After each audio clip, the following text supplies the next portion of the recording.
ইউনূস সাহেব যা করতেছেন এইটাই সংবিধান। আপনারা সবাই জানেন যে কিভাবে যুদ্ধ অপরাধীদের শাস্তি দিছিল, মৃত্যুদণ্ড দিছিল। শাহবাগ মোড়ে চিৎকার করার পরে আইনটাকে সংশোধন করে, ওই দিন সংশোধন করে পিছে ফেক দিচ্ছে।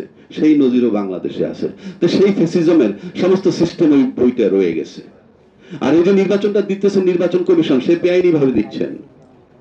তাকে নির্বাচন দিতে হবে অন্তর্বর্তীকালীন সরকারের অধীনে, অন্তর্বর্তী সংবিধান মোতাবেক নির্বাচন দিচ্ছেন উনি। কারণ ইউনূস সাহেব অন্তর্বর্তীকালীন সরকার। কেউ কেউ প্রশ্ন করেন তাহলে এই সংবিধানটা কোথায়? এই সংবিধানটা অলিখিত। ইউনূস সাহেব যা করতেছেন এইটাই সংবিধান। এবং যারা 5ই আগস্ট একটা জুলাই ঘোষণাপত্র করছেন, তাদেরকে আমি বলবো আপনারা সেটা সংশোধন করেন, পরিশুদ্ধ করেন। সেই সংশোধন ইউনূস সাহেবের মেয়াদ দিয়ে দেন যে 8ই আগস্ট 2024 থেকে 30 জুন 2026 পর্যন্ত তার মেয়াদ। এর ভিতরে উনি নতুন নির্বাচন কমিশন গঠন করবেন এবং নির্বাচন দিয়ে যাবেন। তাইলে বৈধতা পাবেন। আপনি লেখা রাখতে পারেন, কেউ বৈধতা পাবেন না। আপনি সংসদ পর্যন্ত যাওয়ার প্রক্রিয়া কি?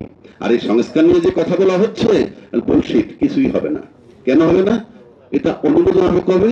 আগামী সংসদ হওয়ার পর 2 বছরের মধ্যে। কন্যার সাথে দেখা নাই, বিয়া শুক্রবার। আপনি কিভাবে করবেন ওই পর্যন্ত যান, তারপরে কিন্তু 2 বছর টাইম পাবেন। আর আজকে যারা নোট অফ ডিসেন্ট দিয়ে যাচ্ছেন, তারাই যদি ক্ষমতায় যান, গিয়ে বলবেন আমরা তো নোট অফ ডিসেন্ট দিয়েই আসছি। আর আজকে যারা সংস্কার কমিশনে যাচ্ছে, বাংলাদেশে যদি তাদের অনেক 3টা দল ছাড়া বা 4টা দল ছাড়া বাকিদেরকে যদি 2 কোটি টাকা দিয়ে বলেন তুমি 20,000 লোক জড়ো করো, ইনশাআল্লাহ তাআলা 200 লোক আনতে পারবে না। দে আর রিপ্রেজেন্টিং বাংলাদেশ। এবং টোটাল যারা আপনার নির্বাচন কমিশন বা ঐক্যমত্য কমিশনে যায়, তারা কতজন? সর্বোচ্চ 40-45 জন। এরা মোট জনসংখ্যার আওয়ামী লীগও নাই, মোট জনসংখ্যার হার্ডলি 40% রিপ্রেজেন্ট করে। তো বাকি 60% এর প্রতিনিধি কোথায়? You are nobody to change the nation or সংস্কার, এই মাত্র এই কয়জন লোকে। সুতরাং এটা অন্তর্বর্তীকালীন সরকারের অধীনে অন্তর্বর্তীকালীন নির্বাচন কমিশন নির্বাচন করছেন, সেটার বৈধতা জুলাই ঘোষণাপত্রের মাধ্যমে দিবেন। আরেকটা কথা বলি, এটা একটা রাষ্ট্র, এটা কোনো সমিতি বা ক্লাব না।